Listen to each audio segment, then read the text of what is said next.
వాక్యంలో కొన్ని సంగతులు మనం జ్ఞాపకం చేసుకుని మనం ప్రభువును ఆరాధిస్తాం. దేవుని వాక్యంలో యెషయా గ్రంథం 6వ అధ్యాయం, యెషయా గ్రంథం 6వ అధ్యాయం మొదటి 4 వచనాలు చదువుకుంటాం. యెషయా గ్రంథం 6వ అధ్యాయం మొదటి 4 వచనాలు. రాజు అయిన ఉజ్జియా మృతి నొందిన సంవత్సరమున అత్యున్నతమైన సింహాసనమందు ప్రభువు ఆసీనుడై ఉండగా నేను సూచితిని. ఆయన చొక్కాయి అంచులు దేవాలయం నిండుకొనెను. ఆయనకు పైగా శరాపులు నిలిచిండిరి. ఒక్కొక్కరికి 6 రెక్కలుండెను. ప్రతివాడు 2 రెక్కలతో తన ముఖమును, 2తో తన కాళ్లను కప్పుకొనుసు, 2తో ఎగురుచుండెను. వారు సైన్యములకు అధిపతియగు యెహోవా పరిశుద్ధుడు, పరిశుద్ధుడు, పరిశుద్ధుడు, సర్వలోకము ఆయన మహిమతో నిండి ఉన్నది అని గొప్ప స్వరముతో గాన ప్రతిగానములు చేయుచుండిరి. వారి కంఠ స్వరము వలన గడప కమ్ముల పునాదులు కదులుసు, మందిరము దోమము చేత నిండగా. చదవబడిన లేఖనాల్లో ప్రభు మనతో మాట్లాడినట్లు దేవుని సహాయం కొరకై చిన్న ప్రార్థన చేద్దాం. మోకరించండి.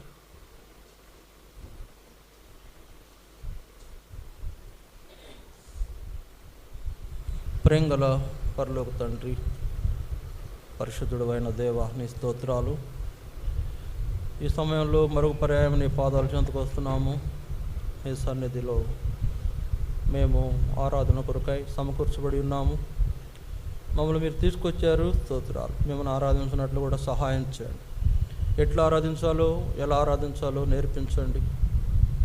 వాక్య ప్రకారం మిమ్మల్ని ఆరాధించినట్లు మాకు సహాయం చేయమని ప్రార్థిస్తున్నాం. ప్రభువా, మాతో మాట్లాడండి. మీ సన్నిధిని మాతో కూడా ఉంచండి. మా మధ్యన మీ సంచారం ఉంచండి. ఆయన మేము ఆరాధిస్తున్నప్పుడు మా ఆరాధనను మీరు ఆస్వాదించినట్లు ప్రభువా ఎట్లా ఆరాధించాలో నేర్పించండి. నాయన, పరలోకంలో దేవదూతల ఆరాధన అనునిత్యము నీవు పొందుచున్నావు. పరిశుద్ధుడు, పరిశుద్ధుడు, పరిశుద్ధుడు అని నిత్యము నిన్ను గాన ప్రతిగానాల చేత ఆరాధిస్తున్న దేవదూతల ఆరాధన కంటే మరి ఎక్కువగా నిన్ను మహిమపరచడానికి మాకు సహాయం చేయండి. మాతో మాట్లాడమని ప్రార్థిస్తున్నాం. మీ దాసునిగా నన్ను బలపరచము. నా నోట మీ మాటలు ఉంచుము. నీ ప్రజలకు నీ మాటలు వినబడజేయము. ప్రతి ఒక్కరికి వినగల చెవి, గ్రహించుకునే మనసును అనుగ్రహించండి. ప్రభా, నిన్ను ఆరాధించినట్లు ప్రతి ఒక్కరి నోటిని మీరు తాకి ముట్టుమని ప్రార్థన చేస్తున్నాం. సహాయం చేయండి. రావాల్సిన పిల్లలు ఇంకా అనేకులు ఉన్నారు. మీరు జ్ఞాపకం చేసుకుని నడిపించమని, మా సమయమును శత్రువు ఎక్కడ ఆటంకపరచకుండా కాపాడు నడిపించమని కోర్చు.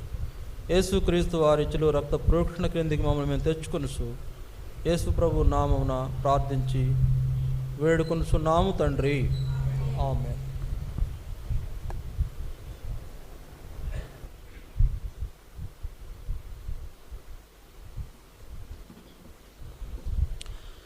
ఇక్కడ ఆరాధనలో మనం కొన్ని సందర్భాలు జ్ఞాపకం చేసుకుంటాం వర్తమానం కొరకు.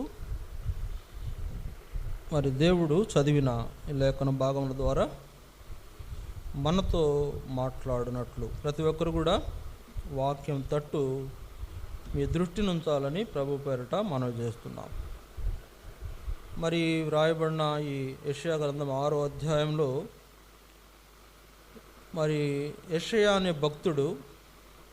అనే భక్తుడు ఆయన పరలోకంలో ఉన్న దేవుని దర్శనాన్ని చూశాడు. పరలోకంలో ఉన్న దేవుని దర్శనాన్ని చూశాడు కదా. కనుక అత్యున్నతమైన సింహాసనమందు ప్రభువు ఆసీనుడై ఉండగా నేను సూచితిని. ఆయన చొక్కాయి అంచులు దేవాలయమును నిండుకొనెను. ఆయనకు పైగా శరాపులు నిలిచియుండిరి. సరే, ఇక్కడ చూడండి, దేవుడు అత్యున్నతమైన సింహాసనమందు ఆసీనుడుగా ఉండగా యెషయా చూశాడు. ఉజ్జియా కుమారుడైన యెషయా చూశాడు. సరే, దేవుణ్ణి చూడటం అనేది చాలా గొప్ప భాగ్యం అని చెప్పొచ్చు. అది దర్శనంలో కానీ సరే, నిజంగా దేవుణ్ణి చూసిన వాళ్ళు కూడా ఎవరు లేరులేండి. దర్శనంలో అనేక మంది భక్తులైన వారు దేవుని చూశారు. అంటే ఎట్లా చూశారు? కాలుతున్న పొదలో మోషే దేవుణ్ణి చూశాడు, దేవుని స్వరం కూడా విన్నాడు. అలాగే సింహాసనంలో ఉన్నప్పుడు యెషయా దేవుణ్ణి చూస్తున్నాడు. తర్వాత ఇంకా అనేక మంది, పద్మాసులో ఉన్న యోహాను కూడా దేవుని స్వరూపాన్ని చూశాడు. తర్వాత అంతేకాదు, యెహెజ్కేలు కూడా దేవుని స్వరూపాన్ని చూశాడు. ఇంకా అనేక మంది దేవుణ్ణి చూశారులే, కానీ వీళ్ళు చూసిన ఇదంతా కూడా ఎలా ఉందంటే చాలా డిఫరెంట్గా, అంటే ప్రత్యేకమైనదిగా ఉంది. కాలుసున్న పొదలో మోషే దేవుణ్ణి చూశాడు, ఆయన స్వరం కూడా విన్నాడు. అంటే ఎట్లా చూశాడు? ఆయన ఏమన్నాడు? దహించు అగ్ని. దేవుడు ఎవరంట? దహించు అగ్ని. కాబట్టి ఇక్కడ యెషయా కూడా ఏమంటున్నాడు? నేను సింహాసనంలో దేవుణ్ణి చూశాను అంటున్నాడు. కనుక యోహాను అయితే మాత్రం యోహాను కానీ యెహెజ్కేలు కానీ దేవుని యొక్క స్వరూపాన్ని వాళ్ళు కన్నులారా చూశారు. యెహెజ్కేలు 1వ అధ్యాయంలో యెహెజ్కేలు యొక్క దర్శనం గురించి రాయబడింది. ఆయన అంటాడు, నేను ఆయన స్వభావ దర్శనమును చూశానంటున్నాడు. మరి యోహాను ఏమంటున్నాడు? యోహాను దేవునిని చూచి ఆయన ఎట్లుంటాడో మొత్తం అన్నీ, అంటే ఆయన అంగి, ఆయన పాదాలు, ఆయన తల, ఆయన కన్నులు, ఆయన స్వరం, 7 రకాలైనటువంటి విషయాలను ఆయన అక్కడ ఎక్స్పీరియన్స్ చేసి దాన్ని ఇక్కడ రాయించాడు. ఎక్కడ రాయించాడు? ప్రకటన గ్రంథం 1వ అధ్యాయంలో రాయించాడు. కాబట్టి ఇక్కడ తలంపు ఏంటంటే ప్రియులారా, దేవుని దర్శనమును చూడాలి. దేవుని దర్శనం మనకు అవసరం. దర్శనం లేకుండా మనం దేవుణ్ణి అనుభవించలేం, లేదా దేవుణ్ణి ఆరాధించలేం.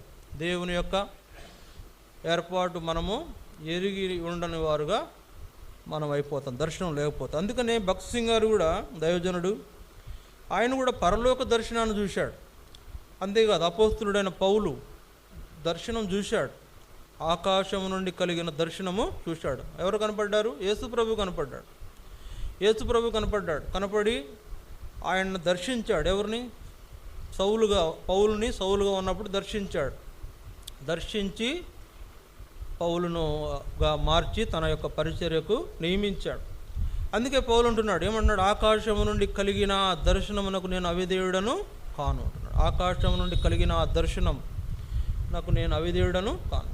కాబట్టి ఈ దినాల్లో మనం కూడా దేవుని దర్శనాన్ని చూడాలి. దేవుణ్ణి చూడాలండి, దేవుణ్ణి చూడాలి. అడగండి, తప్పులేదు. ప్రభువా, నాకు నీ దర్శనాన్ని అనుగ్రహించు, ప్రభువా నాతో మాట్లాడు. అట్లాంటి వాళ్ళు, అలాంటి దేవుని దర్శనాన్ని పొందిన వాళ్ళు చాలా గొప్ప గొప్ప స్థానాల్లో వాళ్ళ యొక్క జీవితం ఉండింది. దేవుడు వాళ్ళని మంచి మంచి స్థానాల్లో ఉంచాడు. కాబట్టి మనం కూడా ఆయన దర్శనాన్ని దర్శనం లేకపోతే నీ విశ్వాస జీవితానికి అసలు అర్థమే లేదు. సరే, దర్శనం లేకపోతే మనం అసలు విశ్వాసులుగా ఉండటంలో అర్థమే లేదు. దేవుని దర్శనం ఉండాలి, దేవుడు మనల్ని దర్శించడం ఉండాలి, దేవుడు మనతో మాట్లాడటం ఉండాలి, మనం ఆయన స్వరం వినాలి. దైవజనుడు మోషే ఆ యొక్క అతి పరిశుద్ధ స్థలములో ఉన్న మందసం పైన ఉన్న కరుణాపీఠం మీద ఉన్న కెరూబుల మధ్యలో నుంచి మాట్లాడే దేవుని స్వరం విన్నాడంట. అది మామూలు విషయం కాదు. అది దేవాలయంలో, ఆ ప్రత్యక్ష గుడారంలో, అతి పరిశుద్ధ స్థలంలో అక్కడ ఎవరైనా వెళ్తే యాజకుడు ఒక్కడే వెళ్తాడు, యాజకుడు మాత్రమే వెళ్తాడు. అలాంటి యాజకుడు వెళ్ళేటువంటి అతి పరిశుద్ధ స్థలములో మందసం ఉంది. ఆ మందసం పైన కరుణాపీఠం ఉంది. ఆ కరుణాపీఠం మధ్యన పైన ఏమున్నాయి? 2 కెరూబులు ఉన్నాయి. కెరూబులు అంటే 2 రెక్కలు ఇట్లా సాపి ఉన్నటువంటి 2 దూతలను పోలినటువంటి కెరూబులు అంటారు వాటిని. ఇప్పుడు మనం చదివిన భాగంలో కూడా కెరూబులు ఉన్నాయి. కనుక కెరూబులు మధ్య నుండి దేవుడు మాట్లాడితే ఆ స్వరం విన్నాడంట మోషే. కనుక మనం కూడా దేవుని స్వరం వినాలండి. ఆరాధన ఊరికే రాదు. ఏదో మనం అలవాటు పడిపోయాం ఆరాధన చేయటం. ఆరాధన ఊరికే రాదు. ఆరాధన ఉట్టుటిదే కాదు. ఆరాధనే. ఆరాధనకు ఉన్న ప్రాముఖ్యతను మనం గుర్తించాలి. దేవుణ్ణి ఆరాధించడం అనే విషయం అంత తేలిక కాదు. తర్వాత చెప్పాను కదా, మోషే ఎక్కడి నుంచి ఉన్నాడు? అతి పరిశుద్ధ స్థలంలో మందసం పైన ఉన్న కరుణాపీఠం మధ్యన ఉన్న కెరూబుల మధ్యలో నుండి వచ్చిన దేవుని స్వరం విన్నాడు. ఇప్పుడు మనం కూడా ఆ అతి పరిశుద్ధ స్థలంలో ప్రవేశించే అనుభవము మనం కూడా కలిగి ఉండాలి. ఆ దినాల్లో ప్రత్యక్ష గుడారం, దానికి ఒక నియమాలు నిబంధనలు ఉన్నాయి. అయితే ఇప్పుడు ఈ మందిరమే మనకు ప్రత్యక్ష గుడారం. మన మధ్యన ఉన్న ప్రభువు బల్లే మనకు మందసం, లేకపోతే ఆయన యొక్క బలిపీఠం. అక్కడ ప్రభు అయిన యేసుక్రీస్తు వారు బలియాగంగా చేయబడిన దానికి సూచన ప్రభు బల్ల. అయితే ఇక్కడ ఆ ప్రభు బల్ల చుట్టూ చేరి వచ్చాం. మనం ఎందుకు వచ్చామంటే ఆయన్ని ఆరాధించడానికి వచ్చాం. సరే, ఈ ఆరాధన ఆయన అనుభవించాలి. ఆయనను ఏం చేయాలంట? ఎక్స్పీరియన్స్ ఉండాలి ఆయనతో. మనకు దేవుడు మాట్లాడితే వింటున్నామా? దేవుడు కార్యం చేస్తే చూస్తున్నామా? చూడాలి. సరే, దేవుడు కార్యం చేస్తే చూడాలి, దేవుడు మాట్లాడితే వినాలి. దేవునితో మనకు ఏముండాలా? కనెక్షన్ ఉండాలి. దేవునితో మనకు ఏముండాలి? కనెక్షన్ అంటే ఏముండాలి? పరిచయం ఉండాలి, రిలేషన్ ఉండాలి. ఉందా మరి మనకు? దేవుడిని ఆరాధించే బిడ్డలకు తప్పనిసరి దేవునితో రిలేషన్ ఉండాలి. ఏంటి ఆ రిలేషను? ఆయన మన తండ్రి, లేదా మన దేవుడు, మనం ఆయన పిల్లలం లేదా ఆయన ప్రజలం అనే రిలేషన్ ఉండాలి. దాన్ని కాపాడుకోవాలి. అట్లాంటప్పుడు మనం ఆరాధించగలుగుతాం. మన ఆరాధన దేవుడు అంగీకరించే ఆరాధనగా ఉంటుంది. దేవుడు చూడండి, గమనించండి, అందరి ఆరాధనను దేవుడు అంగీకరించడు. అందరి ఆరాధనను దేవుడు అంగీకరించడు. ఎవరి ఆరాధన అంగీకరిస్తాడు అంటే ఆయన చిత్తము చొప్పున, లేకపోతే ఆయన ఏర్పాటును జరిగించేటువంటి ఎవరుంటారో వాళ్ళ ఆరాధన దేవుడు అంగీకరిస్తాడు. కనుక మన ఆరాధన దేవుడు అంగీకరించాలంటే ఏం చేయాలా? ఆయనతో మనకు ఆ రిలేషన్ ఉండాలి, ఏమంటారు, కనెక్షన్ ఉండాలి. దేవుడిని మనం ఏం చేస్తాం? ఒక్కోసారి పోయిన ఆదివారం మందిరంకి వచ్చాం, మళ్ళీ ఇప్పుడు వచ్చాం. ఈ వారం అంతా ఏంటయ్యా సంగతి అంటే మరి మనకు తెలియదు. నాకు తెలియదులేండి, మీ సంగతి నాకు తెలియదు కదా. దేవునితో కనెక్షన్లు ఉన్నామా? దేవుణ్ణి వెంబడించామా? దేవుని ఏర్పాట్లు కొనసాగామా లేదా అనేది ఇక్కడ ఇంపార్టెన్స్. కాబట్టి దేవునిని మనం ఏం చేయాలంటే ప్రతిదినం మనం ఆరాధించాలి. ప్రతిదినం, ఆదివారమే కాదండి. అందుకనే భక్తుడు దావీదు ఎట్లా అన్నాడు? ఏమన్నాడు? 34వ కీర్తన దయచేసి చూడండి. కీర్తన 34 దావీదు ఏమన్నాడంటే, కీర్తన 34వ అధ్యాయము 1వ వచనం, 34వ అధ్యాయం 1వ వచనం, నేనెల్లప్పుడూ యెహోవాను సన్నుతించుదును, నేనెల్లప్పుడూ యెహోవాను సన్నుతించుదును, నిత్యము ఆయన కీర్తి నా నోట నుండును, నిత్యము ఆయన కీర్తి నా నోట నుండును. చూడండి, దేవునితో మన రిలేషను మనం గనక పెట్టుకున్నట్టే, ఆయనతో మనం టచ్లో ఉండి ఆయన యొక్క ఏర్పాట్లో మనం నడుచుకునేటువంటి వారం అయితే మన అనుభవాలన్నీ కూడా చాలా వేరుగా ఉంటాయి, చాలా ప్రత్యేకంగా ఉంటాయి. ఆ అనుభవాలు ఎట్లా ఉంటాయంటే మనకు సంతోషాన్ని ఇచ్చేవి. సంతోషం అంటే ఆ దేవుణ్ణి ఆరాధించడానికి, ఆ యొక్క సంతోషంతో ఆరాధించేటువంటి అనుభవం మనకు ఉంటుంది. అందువలన ఇక్కడ చూడండి, దావీదు ఏమన్నాడు? నేను ఎల్లప్పుడూ యెహోవాను సన్నుతించెదను, నిత్యము ఆయన కీర్తి నా నోట నుండును. 3వ వచనం చూడండి, నాతో కూడి యెహోవాను గణపరుషుడి, మనం ఏకముగా కూడి ఆయన నామమును గొప్ప చేయుదము. మనము ఏకముగా కూడి ఆయన నామాన్ని ఏం చేయాలంట? గొప్ప చేయాలి. కనుక నాతో కూడి యెహోవాను గణపరుషుడి, ఈ అనుభవం దావీదు కలుగున్నాడు. నిత్యము దేవుణ్ణి ఆరాధించకుండా ఆయన దినాన్ని ప్రారంభించడు. చూసారా, దినాన్ని ఆయన ఆరాధించకుండా, ప్రార్థించకుండా, ఆరాధించకుండా, వాక్యం చదువుకోకుండా ఆయన దినం ప్రారంభించడు. అందుకే ప్రతి దినమున ఆయన ఏం చేస్తాడంట? చూడండి, దేవుని వాక్యంలో ఉన్న మాటలే, మన మాటలు కాదు. దేవుని వాక్యంలో ఏముందంటే చూడండి, కీర్తనల గ్రంథం 55వ అధ్యాయం, కీర్తన 55వ అధ్యాయం 17వ వచనం, కీర్తన 55:17, సాయంకాలమున ఉదయమున మధ్యాహ్నమున నేను ధ్యానించుచు మొరపెట్టుకొందును, ఆయన నా ప్రార్థన నాలుగు. ఎప్పుడంట? సాయంకాలమున, ఉదయమున, మధ్యాహ్నమున ఏం చేస్తాడంట? నేను ధ్యానించుచు మొరపెట్టుకొందును. అంటే ఈ సాయంకాలము, ఉదయము, మధ్యాహ్నం అనేది ప్రతిరోజు ఉంటుంది కదా. వారంలో ఒకరోజు వచ్చేది కాదు, ప్రతిరోజు ఉంటుంది. ప్రతిరోజు ఉదయం ఉంటుంది, ప్రతిరోజు మధ్యాహ్నం ఉంటుంది, ప్రతిరోజు సాయంత్రం ఉంటుంది. ఇంకొక మాట కూడా అన్నాడు, అర్ధరాత్రి జాములు యందు. ఏంటంటే రాత్రి జాములు యందు. చూడండి, 62వ కీర్తన దావీదు యొక్క అనుభవాలు మనం చూడాలి. 63వ కీర్తన 63వ కీర్తన చూడండి, 4వ వచనం. 63వ కీర్తన 4వ వచనం. నా మంచం మీద నిన్ను జ్ఞాపకం చేసుకొని రాత్రి జాముల యందు నిన్ను ధ్యానించున్నప్పుడు క్రొవ్వు మెదడు నాకు దొరికినట్లుగా నా ప్రాణము తృప్తి పొందుచున్నది. చూసారా, ఉదయం, మధ్యాహ్నం, సాయంకాలం, రాత్రి జాముల్లో ఎప్పుడు కావాలంటే అప్పుడు దేవుని దగ్గరకు వెళ్ళే దావీదుని మనం జ్ఞాపకం చేసుకోవాలి. చూడండి ఎంత స్వతంత్రత ఉంది దావీదుకి దేవుని దగ్గర, మనకుందా? దేవుని దగ్గర ఎంత స్వతంత్రత ఉంది, లేదా దేవుని యొక్క సన్నిధికి వెళ్ళటానికి ఎంత ఆశ కలిగి ఉన్నాడు. ఆ అనుభవం మనం కలిగి ఉండాలనేది దేవుని యొక్క ఉద్దేశం. అందుకే నేను ఎల్లప్పుడూ యెహోవాను సన్నుతించెదను, నిత్యము ఆయన కీర్తి నా నోట నుండును. తర్వాత 3వ వచనంలో కూడా మనం చూసాం ఒక మాట. ఏం చూసాం? నాతో కూడి యెహోవాను ఘనపరచుడి, మనం ఏకముగా కూడి ఆయన నామమును, మనము ఏకముగా ఆయన నామాన్ని గొప్ప చేయదము. కనుక ఈ అనుభవము మన జీవితంలో మనం కలిగి ఉండాలనే దేవుని యొక్క ఆశ. దేవుణ్ణి ఆరాధించడం అనేది చాలా ప్రాముఖ్యమైన విషయం.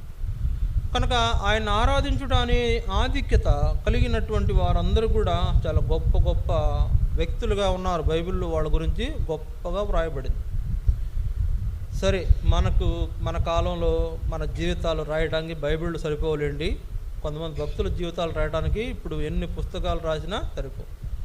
కొంతమంది భక్తుల జీవితాలు రాయడానికి ఇప్పుడు యేసు ప్రభుని గురించి చూస్తాం. యేసు ప్రభు అంట ఆయన జీవితంలోని కొన్ని ముఖ్యమైన ఘట్టములు, అంటే ముఖ్యమైన విషయాలు రాయడానికంట ఈ భూలోకమంతా రాసినా కూడా చాలదంట. చూడండి, యోహాను సువార్త 21వ అధ్యాయం. యోహాను సువార్త 21వ అధ్యాయం దయచేసి చూడండి. యోహాను సువార్త 21వ అధ్యాయం చివరి వచనాల్లో ఆ మాట ఉంటుంది. 24వ వచనం, 25వ వచనం. యోహాను సువార్త 21:25. యేసు చేసిన కార్యములు ఇంకను అనేకములు కలవు, వాటిని ప్రతిదానిని వివరించి వ్రాసిన యెడల అట్లు వ్రాయబడిన గ్రంథములకు భూలోకమైనను చాలదని నాకు తోచున్నది. మన యేసు ప్రభు చరిత్ర రాయడానికి సరిపోదంట భూలోకం. చూసారా, యేసు ప్రభు చరిత్ర రాయడానికే సరిపోదంట భూలోకం. ఇంకా మన చరిత్ర ఎక్కడ రాస్తాం? కాబట్టి అయితే దేవుని జ్ఞాపకంలో మన హిస్టరీ ఉండాలి, మన చరిత్ర ఉండాలి. నా కొరకైన మంచి విశ్వాసి, నా కొరకు ఎంతో నమ్మకమైన విశ్వాసి, లేకపోతే నా హృదయానుసారుడైన విశ్వాసి, నా యొక్క ఆలోచనలు ఎరిగి వాటిని గౌరవించే విశ్వాసి. మన గురించి దేవుని యొక్క ఉద్దేశాలు ఇలా ఉంటే చాలా ధన్యులం. చూడండి, మనం చదివిన వాక్య భాగంలో యెషయా గ్రంథం 6వ అధ్యాయంలోకి వద్దాం. ఇప్పుడు దయచేసి రండి, యెషయా గ్రంథం 6వ అధ్యాయం. యెషయా గ్రంథం 6వ అధ్యాయం ఎలా ఆరాధించాలో దూతలను చూసి మనం నేర్చుకోవాలి. ఎలా ఆరాధించాలో దూతలను చూసి నేర్చుకోవాలి. ఎలా ఆరాధించాలంటే, మనకు ఆరాధించడం అనేది ఏంటంటే మానవ స్వభావాన్ని అనుసరించి ఎట్లా పెడితే ఎట్లా మనం ఆరాధిస్తుంటాం. అంటే మన నోటిని స్వేచ్ఛగా వినియోగిస్తుంటాం. మన యొక్క జీవితంలో లోపములతో కూడిన జీవితంలో దేవుడిని ఆరాధిస్తూ ఉంటాం. కానీ దూతలు అలా ఆరాధించలేదు. దూతలు ఎలా ఆరాధించారు చూడండి. యెషయా గ్రంథం 6వ అధ్యాయం 2వ వచనం.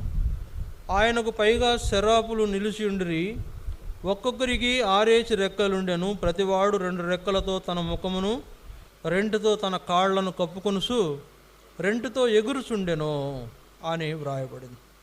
చూసారా, ఇక్కడ ఆయనకు పైగా శరాపులు నిలిచి ఉండిరి అంటే దాని కింద 1 ఫుట్ లెటర్స్లో రాసిందండి, మహాదూతలు నిలిచి ఉండిరి. ఒక్కొక్కరికి 6 రెక్కలుండెను, ఒక్కొక్కరికి 6 రెక్కలు ఉన్నాయంట.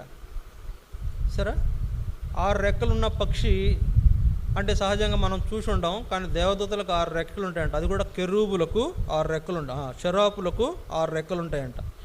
ఈ 6 రెక్కలకు ఉంటే ఏం చేస్తున్నారంట? ప్రతివాడు 2 రెక్కలతో తన ముఖమును కప్పుకున్నాడంట. ప్రతి దూత కూడా 2 రెక్కలతో తన ముఖాన్ని ఇట్లా కప్పేసుకుంటుందంట. వీళ్ళు ఏం చేస్తున్నారు? పరలోకంలో దేవుణ్ణి ఆరాధిస్తున్నారు.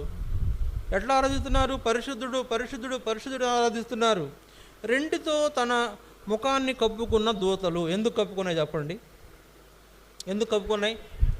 ఎందుకు కప్పుకోవాల్సిన అవసరం ఎందుకు వచ్చింది? ఇక్కడ మనం జ్ఞాపకం చేసుకోవాల్సిన అవసరం ఏంటంటే, దేవుని యొక్క రూపాన్ని చూడటానికి కూడా వాటికి ధైర్యము లేదు.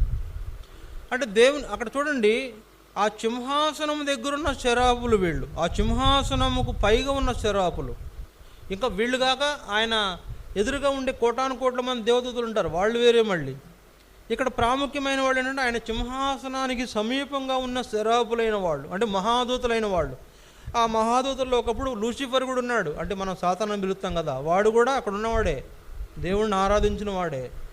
దేవునికి పరిశుద్ధుడా పరిశుద్ధుడా పరిశుద్ధుడా అని గాన ప్రతిగానాలు చేసిన వాళ్ళు ఒకడే. ఎవరు? ఇప్పుడు మనం పిలుస్తున్న సాతాను. అప్పుడు వాని పేరేంటంటే లూసిఫర్. లూసిఫర్. వాడు అక్కడ దేవుణ్ణి ఆరాధించేటువంటి వాళ్ళు ఒకడే, కానీ ఈరోజు నా దేవునికి విరోధంగా మారిపోయి దేవునికి విరోధమైన కార్యాలు చేస్తున్నాడు. కానీ ఒకప్పుడు ఈ సాతాను కూడా దేవదూతే, దేవుని దూతే, దేవుని దగ్గర ఉన్నవాడే. సరే, ఇట్లా వాళ్ళు ప్రతిగానాలు చేస్తున్న సందర్భంలో జరిగే ఈ మొదటి విషయం, ప్రతి వాడు 2 రెక్కలతో తన ముఖమును కప్పుకున్నాడు. ప్రతి దూత 2 రెక్కలతో ముఖం కప్పుకోవడం ఏంటంటే దేవుని యొక్క పరిశుద్ధత, దేవుని యొక్క ప్యూరిటీ, దేవుని యొక్క ఏమంటారు తీక్షణమైనటువంటి ఆయన రూపాన్ని చూడటానికి భయపడి వాళ్ళు ఏం చేశారు? వారి ముఖములు కప్పుకున్నారు, కళ్ళు కప్పుకున్నారు, చూడకోకుండా. చూడండి, 2తో కళ్ళు కప్పుకున్నారు. ఇంకో తర్వాత తన 2 రెక్కలతో తన ముఖమును, 2తో తన కాళ్లను కప్పుకొనుసు. 2 తన కాళ్లను, ఒకటేమో రెక్కలంటే మన చేతులు ఉన్నట్లు రెక్కలు ఉంటాయి అనుకోండి, ఇలా మూస్తే ఇక హాఫ్ పార్ట్ క్లోజ్ అయిపోతుంది కదా, ఇక ఏం కనపడదు, ఇక్కడ నుంచి పైభాగం ఏం కనపడదు, ఇక ఎవరు చూడడానికి ఉండదు, రెక్కలే కనపడతాయి. ఇప్పుడు 2తో తన కాళ్ళను కప్పుకుంటుంది, ఇక్కడ నుంచి 2తో కాళ్ళను కప్పుకోవడం అంటే ఇలా పెట్టినప్పుడు ఈ పార్ట్ కూడా కనపడదు. పై పార్ట్ ఏమో అంటే కళ్ళు ముఖం కప్పుకునేదేమో దేవుని యొక్క రూపాన్ని చూడడానికి భయపడి, ఆయన పరిశుద్ధతను చూసి దేవదూతలు భయపడతారంట. అమ్మో, ఇంత పరిశుద్ధుడు అని భయపడతారంట. అందుకని ముఖం కప్పుకుని వాళ్ళు ఆరాధన చేస్తారు. రెండవది, 2 రెక్కలతో వాళ్ళు కాళ్ళను కప్పుకుంటారు. కాళ్ళను కప్పుకునేది ఏంటంటే వాళ్ళల్లో ఉన్న అపవిత్రత ఎక్కడ బయటపడకుండా టోటల్గా వాళ్ళ బాడీ అంతా కూడా, వాళ్ళ దేహం అంతా కూడా కప్పబడుతుంది. అంటే 2 భాగాలుగా వాళ్ళు కప్పుకుంటున్నారు. ఒకటేమో ముఖమును కప్పుకుంటున్నారు, మన నడుము నుండి సుమారుగా ఉదరం నుండి పైభాగం అంతా కప్పబడుతుంది. రెండవది, ఉదరం నుండి కాళ్ళ వరకు కూడా రెక్కలతో కప్పబడుట అనేది ఏం జ్ఞాపకం చేస్తుందంటే, దేవుని ముందు వాళ్ళ అపవిత్రత ఏది కనబడకుండా దాచుకుంటున్నారు. ఇంత పరిశుద్ధుని ముందు నేను నా అపవిత్రతను కనబడకుండా చూసుకోవాలి అనేటువంటి భావం వాళ్ళకి ఉంది. అందువల్ల వాళ్ళు వాళ్ళ రెక్కలతో కండ్లను, ముఖాన్ని కప్పుకుంటున్నారు, మరి 2 రెక్కలతో కాళ్ళ వరకు కప్పుకుంటున్నారు. ఏది దేవుని ముందు వాళ్ళు వాళ్ళ రూపాన్ని ప్రదర్శించడంలా, ఆయన రూపం ముందు వీళ్ళ రూపాన్ని ప్రదర్శించట్లా, లేదా వాళ్ళ ముందు వీళ్ళ అపవిత్రతను వాళ్ళు ఏం చేస్తున్నారు? కప్పుకుంటున్నారు. అంటే చూడండి, దేవదూతల్లో కూడా పాపం చేసిన వాళ్ళు ఉన్నారు. ఆదికాండం 6వ అధ్యాయంలో రాశారు, ఏమని రాశారు? దేవదూతలు పాపం చేశారని. దానికి పేతురు పత్రికలో పేతురు రాస్తున్నాడు, పాపం చేసిన దేవదూతలను వదిలిపెట్టక వాళ్ళను తీర్పు కొరకై కావల్లో ఉంచాడు అని రాస్తున్నాడు పేతురు. కనుక దేవదూతల్లో కూడా పాపం చేసిన వాళ్ళు ఉన్నారు. వాళ్ళల్లో ప్రధానమైన పాపి ఎవరంటే లూసిఫరే, అపవాది. వాడు కొంతమంది అనుసరులు కూడా ఉన్నారు. వాళ్ళ యొక్క అపవిత్రత ఎంతో కొంత వేళల్లో పనిచేస్తూ ఉండాలి. అందువలన వాళ్ళు భయపడుతున్నారు, అమ్మ దేవుని రూపాన్ని మనము ఈ కళ్ళతో మనం చూడలేము. అట్లా వాళ్ళు 2తో తమ ముఖమును, 2 రెక్కలతో తమ కాళ్ళ వరకు కప్పుకొని దేవుణ్ణి ఏం చేస్తున్నారు? నీకు 2 రెక్కలు ఉన్నాయి కదా, 6 రెక్కలకు ఒక 2 ఏమో ముఖాన్ని కప్పుకున్నారు, ఒక 2 ఏమో కాళ్ళను కప్పుకుంటే ఇంకో 2 రెక్కలు ఎక్కడున్నాయి? ఎగురుతున్నారు. 2 రెక్కలు ఎగురుతున్నారు. అంటే 2 రెక్కలు వాళ్ళు ఏం చేస్తున్నారంట? వాళ్ళ ఉనికికి వాటిని ఉపయోగించుకుంటున్నారు. వాళ్ళు అవి జీవించి ఉండడానికి ఉపయోగించుకుంటున్నారు. కనుక ఆ విధంగా ఎగురుతూ ఆయన్ని ఆరాధించవలసినటువంటి ఆ యొక్క అనుభవంగా ఉండాలి. కాబట్టి వాళ్ళు ఏం చేస్తున్నారంటే 2 రెక్కలను ఎగరడానికి ఉపయోగించుకుంటున్నారు. వాళ్ళు ఎక్కడున్నారు? సింహాసనం దగ్గరగా ఉన్నారు, లేకపోతే సింహాసనం పైగా ఉన్నారు. సింహాసనం ఉన్న దేవుణ్ణి యెషయా చూశాడు. ఆయన సొక్కాయి గురించి ఆయన రాస్తున్నాడు. ఆయన సొక్కాయి అంచులు దేవాలయము నిండుకొనేనని రాస్తున్నాడు.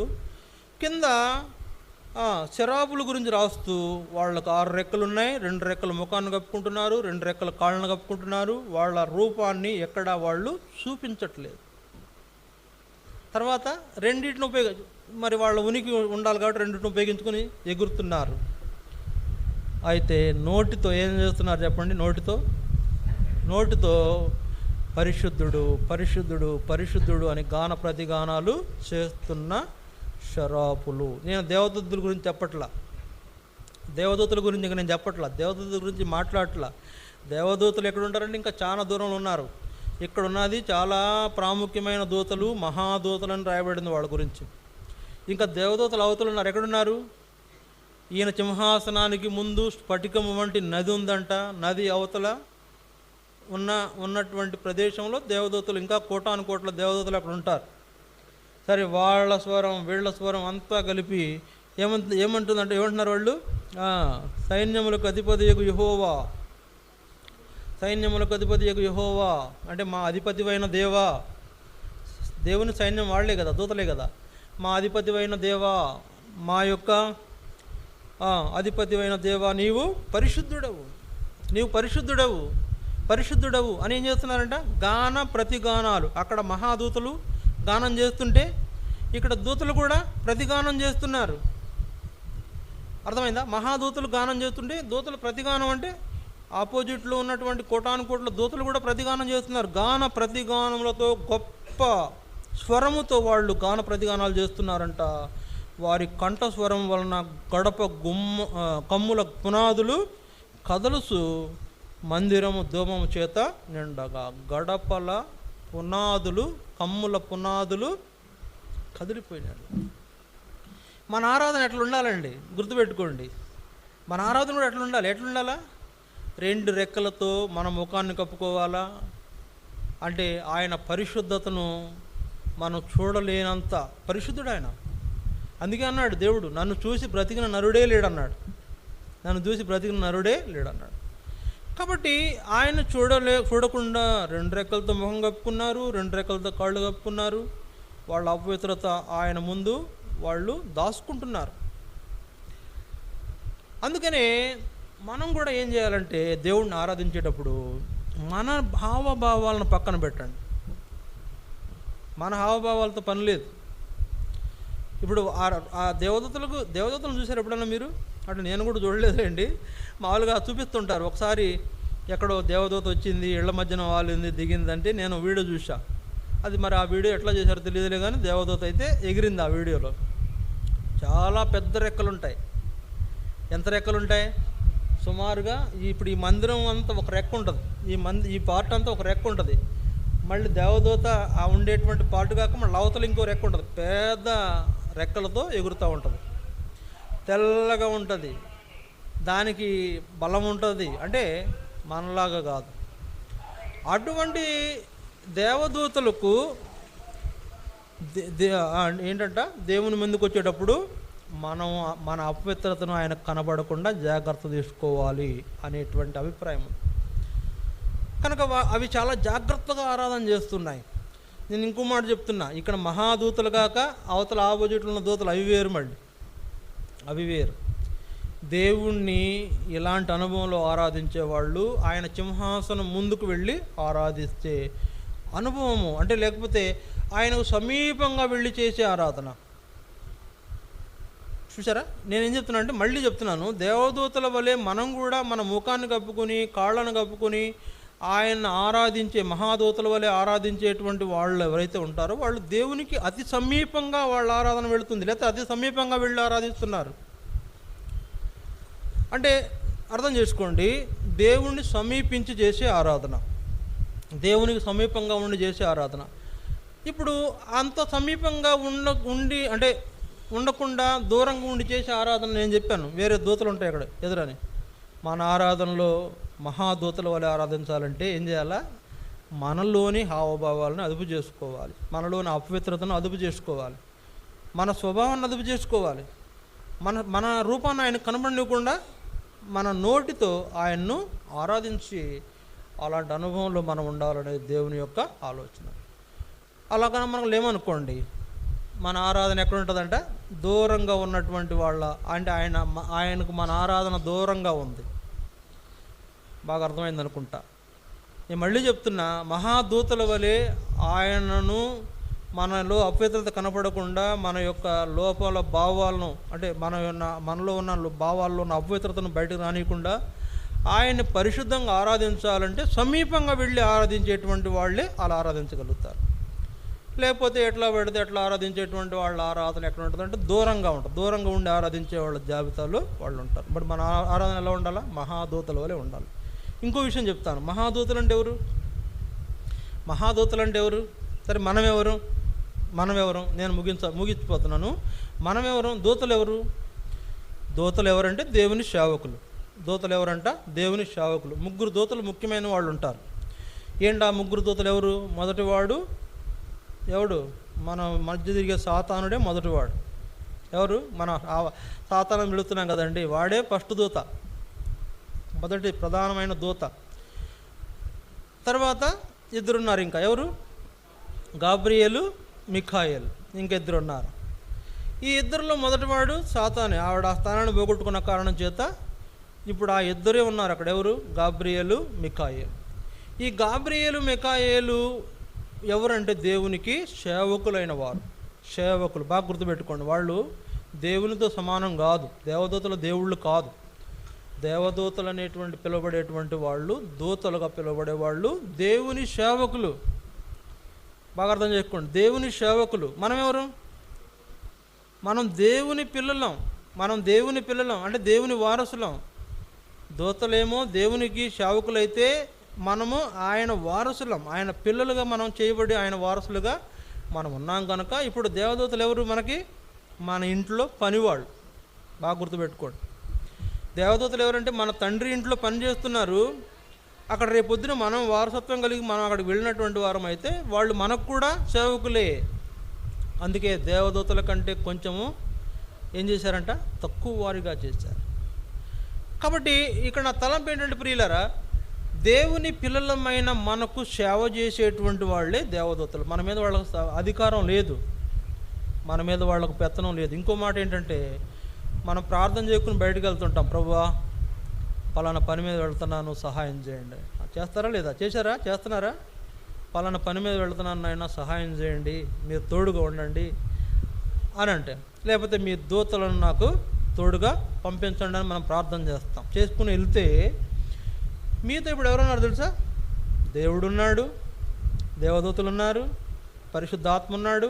ఇంకంతేకాదు, మనకు కోటాను కోట్ల దేవదూతలు మనకు సహాయకరంగా ఉంటారు. మళ్ళీ చెప్తున్నా, దేవదూతలు మన తండ్రి ఇంటిలో సర్వెంట్స్, సేవకులు. దేవుడు ఏది చెబితే అది చేసేవాళ్ళు. రేపొద్దున ఆ వారసత్వం పొందిన మనం కూడా వాళ్ళను అట్లాగే ట్రీట్ చేయబోతున్నాం. ఇది నమ్మాలి. కనుక జ్ఞాపకం చేసుకోండి, అట్లాంటి దేవదూతల ఆరాధన, వాళ్ళు దేవుడిని ఆరాధించడానికి వాళ్ళ యొక్క అపవిత్రతను కప్పిపెట్టుకుని ఆరాధిస్తుంటే, ఆయన పిల్లలమైనా లేకపోతే ఆయన వారసులుగా చేయబడిన మనం ఇంకెంత ఘనంగా ఎంచాలి మన తండ్రిని? ఒక పనివాడే అంత ఘనంగా యజమాని చూస్తుంటే వారసుడు ఇంకెంత ఘనంగా ఆయనను ఘనపరచాలి. చూడండి, గమనించండి. అందువలన ఇక్కడ వీళ్ళు ఏం చేస్తున్నారంటే చూడండి, ప్రకటన గ్రంథం 12 గ్రంథం దయచేసి చూడండి.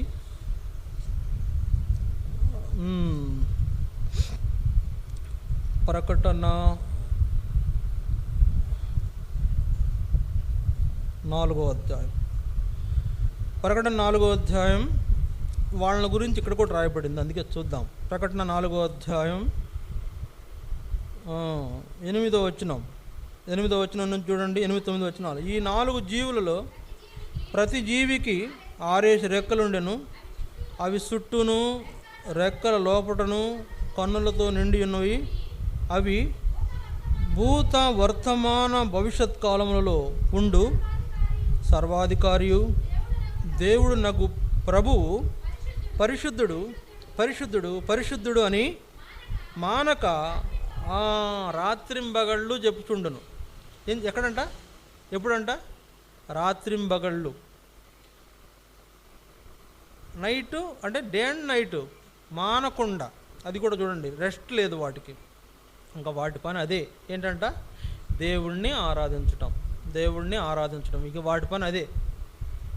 నీవు పరిశుద్ధుడు అయ్యా, నీవు పరిశుద్ధుడు నాయన అని ఆయన ఆరాధిస్తూ ఉంటారంట వాళ్ళు దేవదూతలు. కనుక మానక రాత్రింబగళ్ళు మానక ఆ జీవులు కీర్తించుచుండగా అని వ్రాయబడింది. కాబట్టి దేవదూతలు ఎల్లప్పుడూ దేవుణ్ణి ఆరాధిస్తూ ఉంటారు. దూతలు గుర్తుపెట్టుకోండి, దూతలు దేవుణ్ణి ఎల్లప్పుడూ మానక రాత్రింబగళ్ళు ఆరాధిస్తూ ఉంటే ఇంకా మనం ఎంతగా ఆరాధించాలి, మనం ఇంకా ఎంత గొప్పగా ఆయన్ని హెచ్చించాలి, ఇంకెంత గొప్పగా పూజించాలి చూడండి. అందుకనే ఆ తర్వాత వచనంలో చూడండి, 9, 10, 11 వచనాల్లో, ఆ సింహాసనమందు ఆసీనుడయుండి యుగ యుగములు జీవించుచున్న వానికి మహిమయు ఘనతయు కృతజ్ఞతాస్తుతులను కలుగునుగాకని ఆ జీవులు కీర్తించుచుండగా 24 పెద్దలు సింహాసనమందు ఆసీనుడు ఉండువాని ఎదుట సాగిలపడి యుగ యుగములు జీవించుచున్న వానికి నమస్కారం చేసు, ప్రభువా మా దేవా, నీవు సమస్తమును సృష్టించిదివి, నీ చిత్తమును బట్టి అవి ఉండెను, దానిని బట్టి సృష్టింపబడెను గనుక నీవే ఘనత మహిమ ప్రభావములు పొందనర్హుడు అని చెప్పుసు తమ కిరీటములను ఆ సింహాసనం ఎదుట వేసిరి. ఎవరండి? 24 పెద్దలు. 24 పెద్దలు దూతలు కాదు. 24 పెద్దలు దూతలు కాదు. వాళ్ళు ఎక్కడున్నారంట? వాళ్ళు కూడా ఎక్కడున్నారు? ఆ 24 పెద్దలు సింహాసనమునందు ఆసీనుడయుండు వాని ఎదుట సాగిలపడినవారు.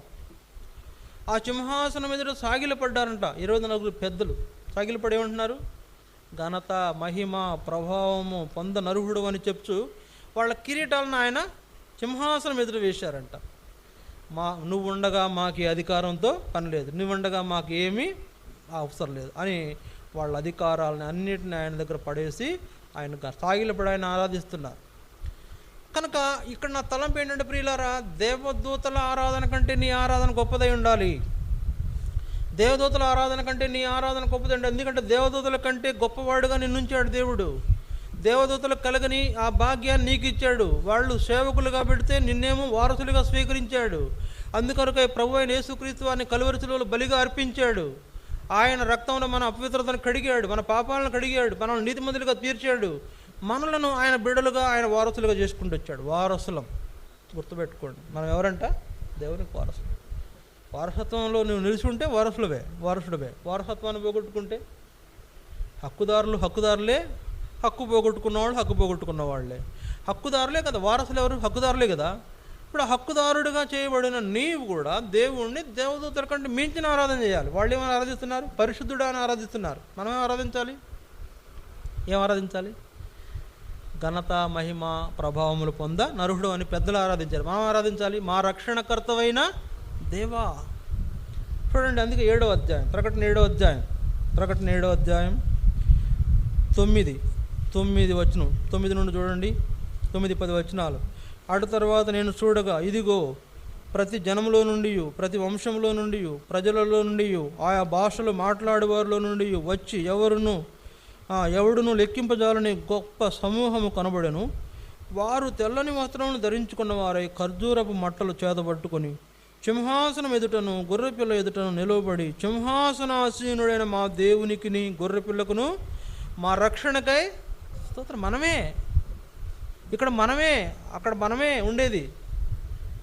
అది ఇంకా జరగల కానీ దేవుడు యోహానుకి చూపించాడు.